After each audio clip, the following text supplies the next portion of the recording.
मो रोजालिन बसंतिया आपण मानकु मो यूट्यूब कविता चैनल को स्वागत जनाऊँगी। आजिकार कवितार विषय वस्तु होची अवस्था। मनीष पाखरे सबु प्रकार भोगविलास धन संपत्ति थाई मध्य मन जदि अशांति थाए ताहले से धन संपत्ति सबु मूल्यहीन लागे। क्रोध द्वारा मनीष निजर क्षति करिथाए।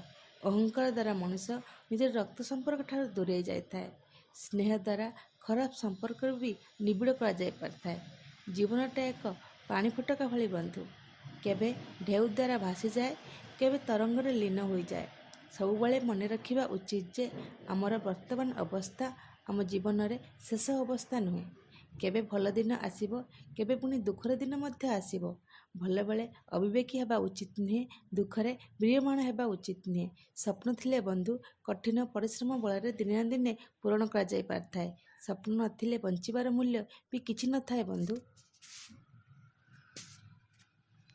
आशा अच्छी फ्रेंड आपण मानकु मो निज हाथ लेखा कविता पसंद आसीथिबो।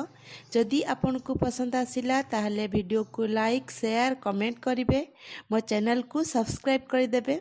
बेल आइकन को दबाई देबे, कारण मु जे नुआ वीडियो अपलोड करूची आपण पाखरे तार नोटिफिकेशन पहुंची पारिबो। धन्यवाद।